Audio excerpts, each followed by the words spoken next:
You're listening to SimNews.TV, and this is the Super League show.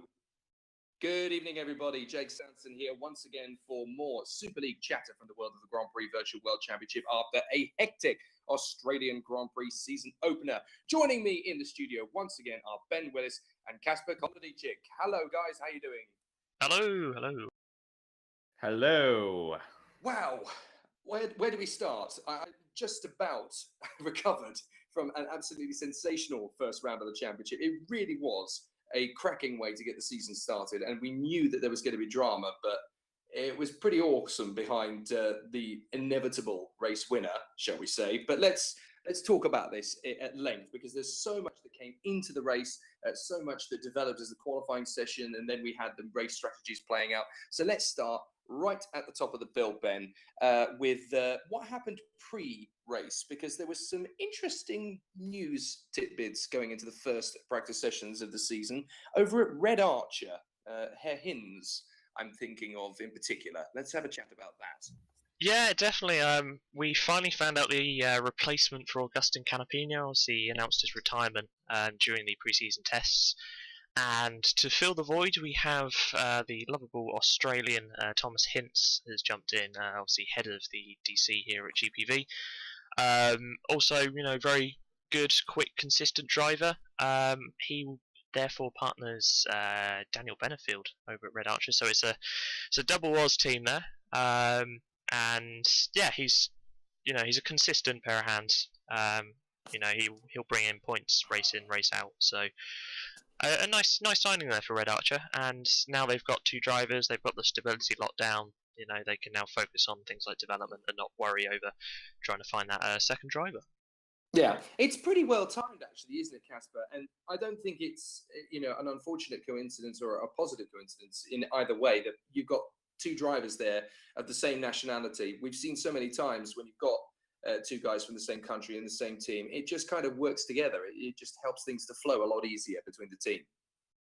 I think that's definitely it, and especially when we're talking Australia, that the big thing about Australia is that the time zone is completely different. So, especially drivers, if you're working with a European driver as an Australian, I think there's a lot of a kind of disconnect in terms of there's only very little time period where people can generally practice together. And so, if you're from the same country, you always have that bit more conversation maybe going between them too. Absolutely. Well, that wasn't the only interesting pre-race squabble, shall we say. There was a bit of an interesting one in terms of the driver market, shall we say, Ben, regarding Mad Cape. That could have been a little bit problematic. Thank goodness it's all been sorted out now, but it was a bit of a hiccup at the time. Yeah, sort of towards the end of the fourth test, in the sort of the lull period between race one, there were a few rumblings going around on the paddock that Mad Cape had two reserve drivers signed, Nick Rowland and James Johnson, which you may not think much of, but here at GPV there is a rule that you cannot have two reserve drivers at any one time contracted. So whilst that has been sorted out before the first race, there are some investigations at the moment as to whether they ran any of the preseason tests with two reserve drivers.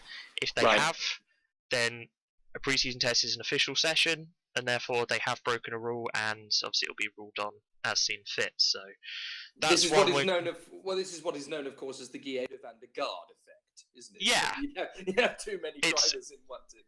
Exactly. It's someone's may have crossed the T's and dotted the I's on one too many contract papers, but yeah, we'll wait to see on that one really. At the moment, it's been relatively quiet about it.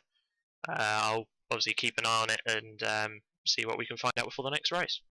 Absolutely. So let's talk a little bit then about qualifying, Kacper. It was a really interesting one, qualifying this time, because we had one clear team at the front with some pretty incredible stuff going on behind. It was incredibly close. Yes, and one thing that definitely played a role in this were very much the tires. Although, to be fair, there were two things playing in. There were the teams like Vodbull, who has, as you said, taken it by storm. Absolutely incredible pace, both drivers being very close, 30 thousandths of a second. And then you had drivers like at first sight, it would look like quite a disappointing qualifying, like Florian Geyer, David Feidock, the Northern guys basically, and a couple of other drivers, which you just see as an early disappointment. But then when you look into it, you just realize that they have chosen a slightly different strategy on their starting tires. So there was a lot of kind of strategy going into the qualifying itself and not just the race. And it was very interesting. And yes, they're very, very close areas, and they were nearly bunched up in just particular points. Yeah, I mean, it kind of gave us a bit of a worrying moment as to, one blip of the throttle or one missed shift, and you could drop from sort of third to eighth at one point in the session. It was so close. Ben, obviously, we need to talk about tyres, because that really came into effect in the first qualifying session, and we've already unraveled some of the mysteries that we had going into the season. Exactly, yeah. I think Melbourne only went to demonstrate the difference in tyres and tyre strategies. I think if you look at the qualifying results, Van Buren qualified on he was on an ultra soft, and it was a 1:26.7, which is the fastest time. You look for the first super soft runner, which would have been Florian Gaia, P7. He's a second off. So what we are seeing is the correct gap between the ultra soft and the super soft when pushed to the limit. And I think that just opens up such a massive book of strategies for the rest of the season.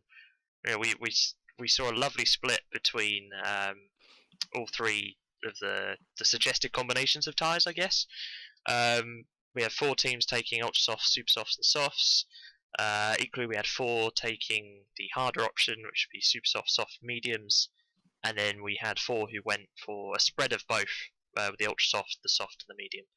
And throughout qualifying, throughout the race, we saw the strategies really develop and play out, and I think the 3 tyre rule has just been a brilliant addition, and it will continue to do so throughout the year. Yeah, I have to say, one of the things I wanted to talk about, not in obviously too much length, because we did have, we've only got half an hour to do the show, Kacper, but one of the things that really surprised me in terms of tyre strategy in particular was how most of the teams were able to stick it at a 3 or 4 stop strategy.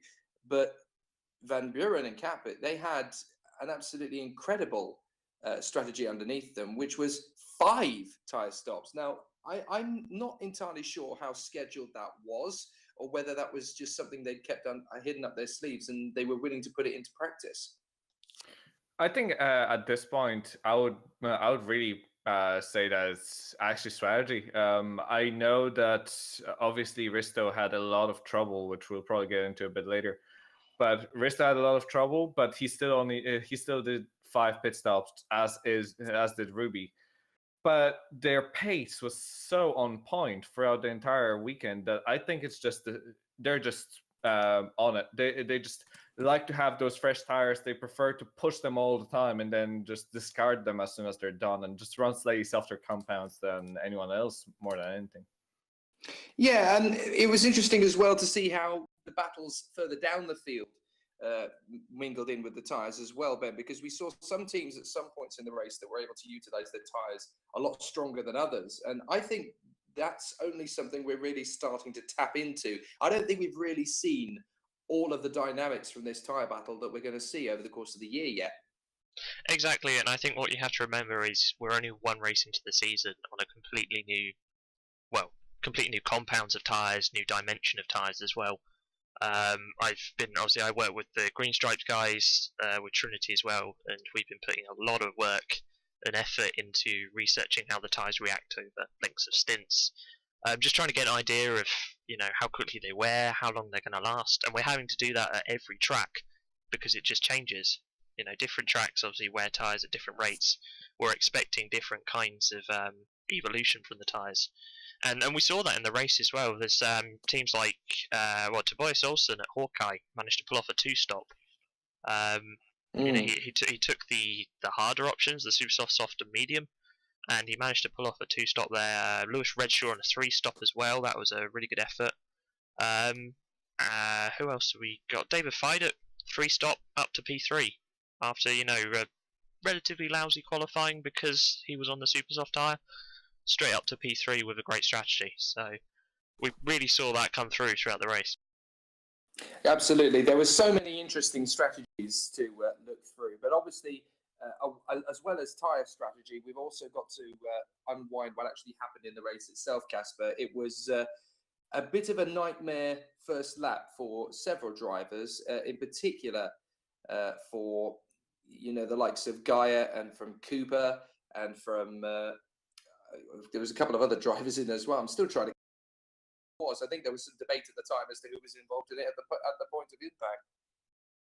Yeah, as far as I can tell, for the most part, it was Geyer, Cooper, and I think there was one other driver there. Ben Horrell was involved as well, I think. In that Ben Horrell was, yes, you're right. Yeah. You're right in that. And we had Cantonen also involved. There we go. That's a driver. Oscar Cantonen, that's it. Yep, absolutely. Yeah. So like a lot of very, very fast drivers from the front involved in a T1 accident. And as far as I could tell from the broadcast, it was not Geyer's fault. It was somebody else's.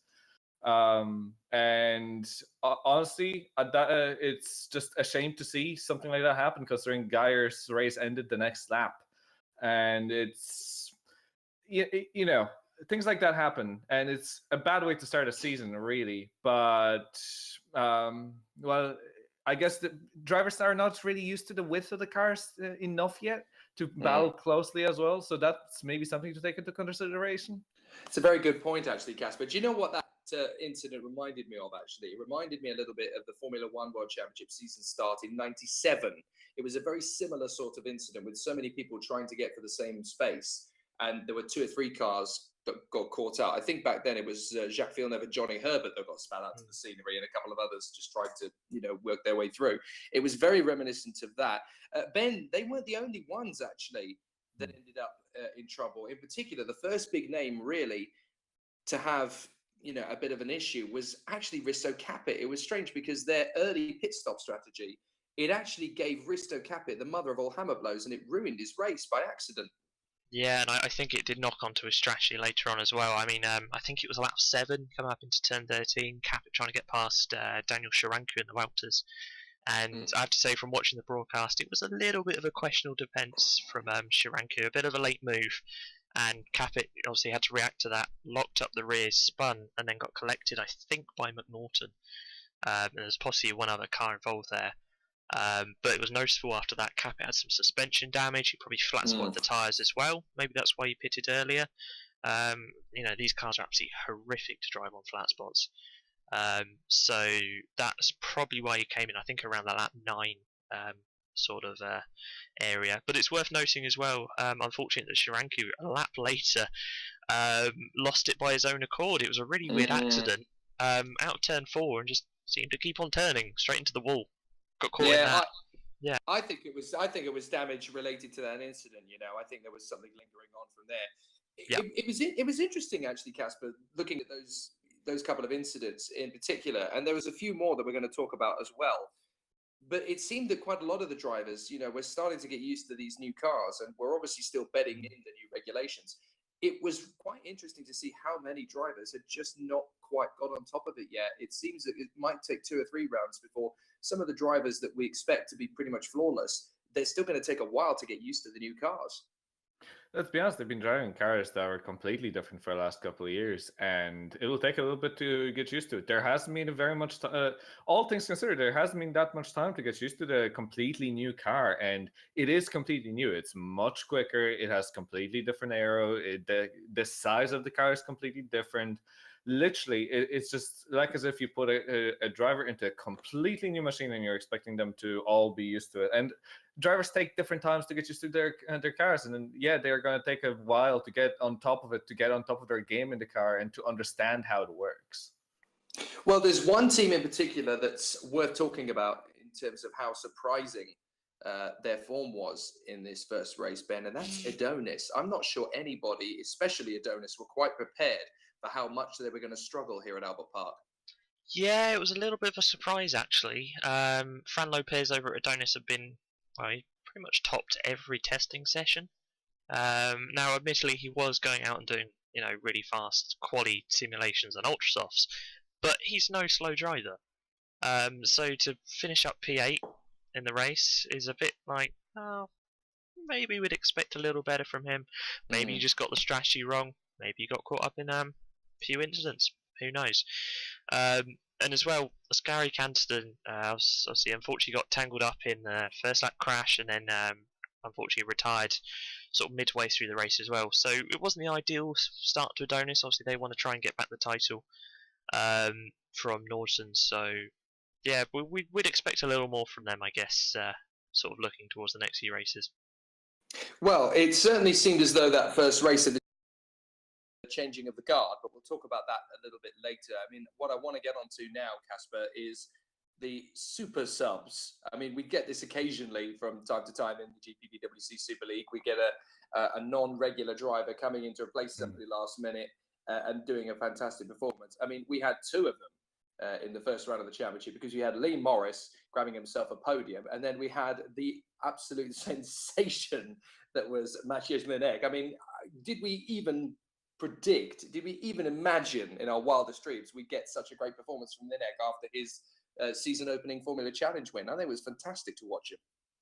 I'll be perfectly honest. I don't follow Formula Challenge that much, but I have seen him as I was following the Atlantic Series last year, and he wasn't up there on the top, but he wasn't slow either. He wasn't a slouch.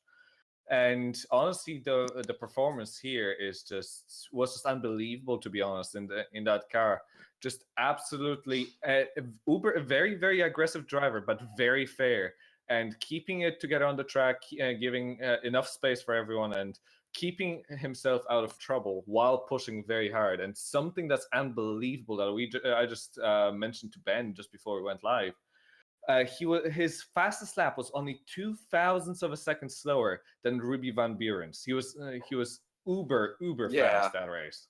He was driving as if he wasn't a rookie. To be fair, he was working it as if he'd been racing that series for a long time.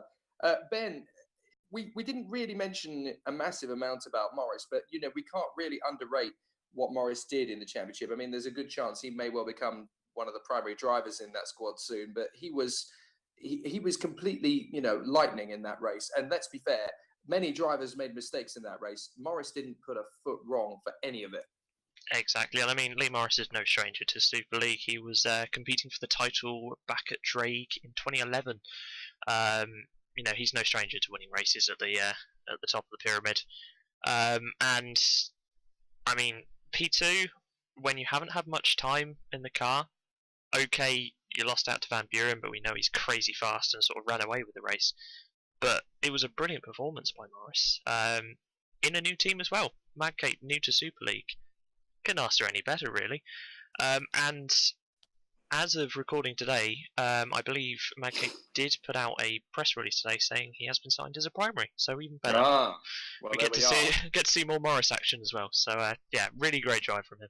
Well, there's a potential, of course, now that knowing how quick Minek is, that David Francic, once he's well again, he might not have a race drive to come back to. Yeah, he's got to watch his seat, isn't he? Absolutely. Well, one of the other things I want to talk about, Kacper, as well, is just the attrition rate. You know, it's something that we've been missing from, you know, the last few seasons. The rate of drivers coming home has usually been very strong. But we had 24 drivers on the starting grid, and we barely just about scraped through with the point scorers in terms of finishes. I mean, it was a real demolition derby for a lot of the drivers out there. Again, as I mentioned, I think it's just the new cars. They're more difficult. They're just quicker. It's probably I couldn't tell you because I haven't driven them myself. But I would assume that that is showing that it's just more difficult to feel the limit of the car. And if you do go beyond the limit, like I have heard from the real life drivers racing these cars in terms of from interviews and stuff like that, apparently the current Formula 1 cars are the same. Where you go over the limit, the cars behave pretty nicely until the limit. And then once you go just past the limit, they just snap. So if that's anywhere to go by here, that would explain the high attrition rate as well. I have to agree with that from driving them in the reserve sessions and the tests. They're really nice and progressive up to the limit of the tyres. As soon as you're over that, snaps, and you can end up in a wall very easily. And I think we have to put out a sympathy mention to Thomas Jacobs, P16. He's the only finisher who didn't score points, and I feel so bad for him. That's not right, is it? It's brutal, isn't it? No. How many drivers over the course are we going to be giving wooden spoons to? In terms of the person who came home 16th and was the only other finisher outside the points. I mean, you've got to feel so sorry for Tom. I absolutely agree on that one. But it did give us, entertainment from lap 1 to lap 58, Kacper, because we genuinely didn't know, what was coming around every corner. We weren't even sure if Rudy van Buren out in front was going to hold it together. But, it was quite a masterful performance out in front when everybody else was just getting on with their race and trying to hold it together. I mean, blimey, Rudy looked like he was racing at Adelaide, a million miles away. He was that far ahead everybody else. It was crazy. Yeah, I mean, it was always, to be fair, with racing, it's pretty much always, anything can happen. Even the leader can just accidentally blow his engine, or something can happen. There is always that possibility. But yeah, with this attrition rate, anything could have happened. Anyone could have made a mistake. Anyone could have clashed with another driver. The one thing that was unlikely with Ruby was clashing with another driver, considering how far in front he was.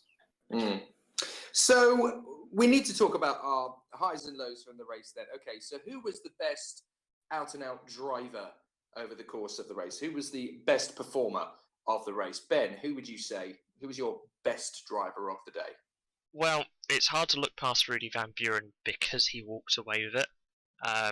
He was utterly dominant. Pole, race win by 40 seconds, even with an extra pit stop. You can't really argue with that. But, commendations to people like David Fiduk, who managed to make Fiduk and Gushala, P3 and 3-4, who managed to make 2 less pit stops than Van Buren, and still be up there. Running the alternate strategy worked really well for them. That's a very good point. Yeah, reigning champion on the podium. Exactly how Fiduk wanted to get his season off underway. Kacper, can you deviate away from that argument, or is it pretty much the same? You know what? I would nearly go with the same argument initially until I really kind of looked into Munich. And honestly, with the way he was pushing, with the way he was racing, with a car that wasn't as good as Vodbull, he would be my best of this race, to be perfectly honest.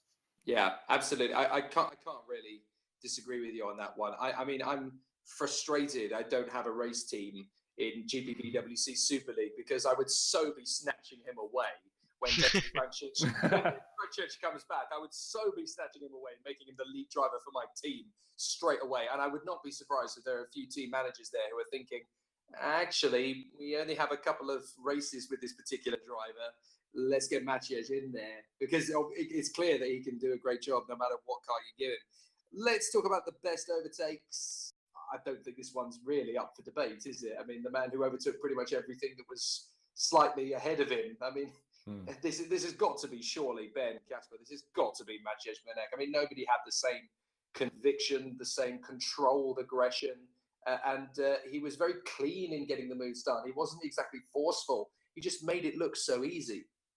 Yeah, I mean, Milnet just drove like a different person. It was, well, I say a different person. We know he's really fast, but he just showed himself to another level, really.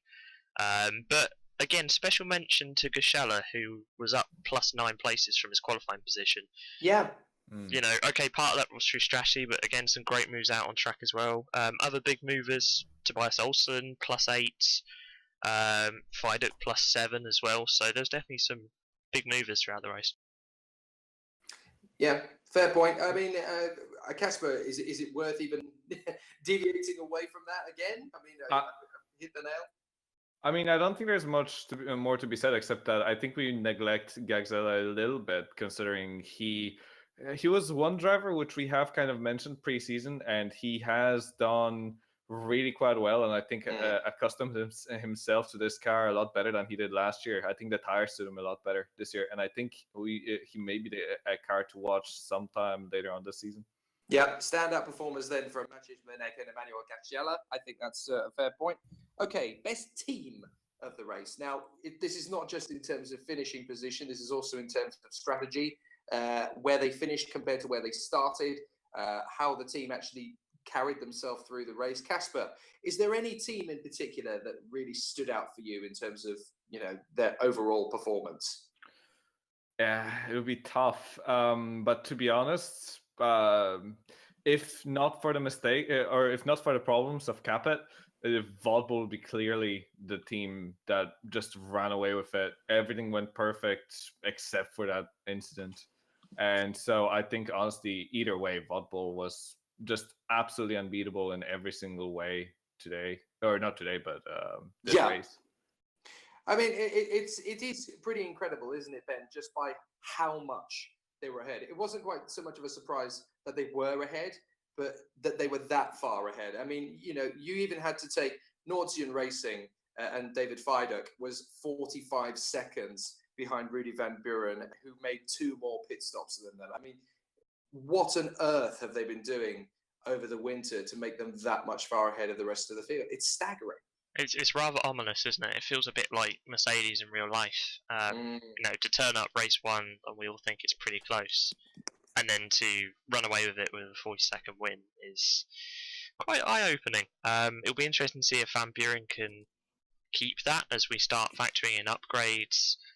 Engine wear as well is going to be extremely important this year. I've been seeing some of the wear figures. We're looking at about 30-40% after the first race, and we've got to make 6 engines last throughout the season. So yeah, it's going to be interesting. I remember last season when we were going into Monza, we had both of the Norwegians at 50%, and we were worrying about if they can't finish the race. This season is going to be so difficult. No, I can totally believe that. I think it's really positive to know that from that first race of the season, because of the attrition rate and because of how few people managed to finish the race, it is quite a positive start to the season that every single one of the 12 teams had a representative in the points. I think that's a really great start to the season in terms of getting a point on the board. We're off and running. Now we can work from here, all the way down to Kerno. With their man Ben Schipperneck. I think it was really positive that we had every single team finishing in the points. And that's a great way to start the season for the Super League, Kacper, because that really gives everybody something to build on as the season develops. Yeah, definitely. And again, you just see this spread and all teams being close enough to fight with each other. So I think this is going to be a fascinating season. And who knows, maybe even closer than last season. And we all know how incredible the battle last season was. Okay, wooden spoon. Who are we going to give it to on this occasion? Who was subpar? Who was not on their game and needs to do better for Sochi? Ben, this is a really difficult question to ask of anybody, really. But considering what we saw in Australia, who really needs the Pasta Maldonado could do better award? Who could have been stronger? I mean, there's obviously it's always tough to call. You do have to look at Ziranku, who managed to bin it into the wall in a weird fashion, to say the least. He'd been looking really strong. Ben Horrell, we know he got tangled up in the turn 1 for a car. He's obviously a fast driver on his day. Maybe expect him obviously to get to the finish. Canton as well. If Adonis are going to go for another charge at the teams championship, they need to be having 2 cars finishing in the points. Race in, race out, even if it's race 1. Yeah, absolutely. Kacper, what would you say? Is it fair to look at Ziranku, Kantonen, Horrell? I mean, Ziranku would be the obvious choice. As Ben has said, involved in an incident with Stokapitas, arguably causing it, then crashing a lap later and just destroying his own race. That would be one that would really be the one to say that he deserves the wooden spoon. Otherwise, there's a few other drivers. I mean, Geyer, it wasn't really his fault for what happened. So, but he still needs to get that together and get back on form from next race on. Yeah, I think you kind of have to look, down at Ziranku or Oskari Kantonen. I know a lot of blame was apportioned in the heat of the moment post-race for Kantonen, causing the first corner incident. I'm not sure that's entirely fair, looking back on it a second time, but it's interesting to see, which drivers were there and which drivers weren't in terms of being in the wrong place at the wrong time. But hopefully that's something when we come to the second race at Sochi, that'll be a distant memory, although, of course, we have got that incredibly fast sweeping right-hander down to an incredibly tight chicane section, and then that long sweeping left-hander on the first lap. That could throw a few things. Kacper, what do we think we're going to see from Sochi? Can Vodbull do it again, or do we think potentially, the likes of Nordtjen or Madcape or Street Fighter, could they close in? I nearly have a feeling like we're going to see the top team slightly close down again.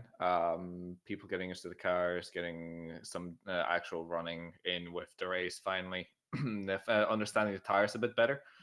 And another thing is, Rudy has won this race last year as well. Has won Australia last year. I'm not sure about Sochi, but I think it may also be that Rudy was just so fast because he's just the king of this track, and next race could be much more close in terms of the actual race pace as well. Okay, that's an interesting point. Ben, your thoughts on this one? What are we going to see at Sochi? A different running order to what we've got at the moment, because we have to factor in upgrades. This is going to be the first race with upgrades. We don't know which way teams have gone yet. For our viewers here, obviously check out the scrutineer before the race, because that will have the breakdown of all the upgrades in terms of car and engine. We just don't know which way teams have gone this year, and it's also worth mentioning that the aero development and engine has been limited a lot more, so teams can't do as much as they would last year. Last year we'd see teams turning up with every area developed in some way. This year it's now narrowed down to 2 aero different parts basically, and 1 engine part. So we can see with our 4 engine manufacturers, one may be focusing on fuel, one on power, others on boost. In aero department, some people could just go for straight line, try and get rid of some chassis weight, some body drag, maybe go for downforce in the front and rear wings. We don't know. So I think we're going to see a lot of difference dependent on how people have upgraded. Okay, so we could see a very different running order for the second race of the season at Sochi. I know myself and Josh Anderson are probably hoping so in the commentary box. I think that'll be really interesting to take into account.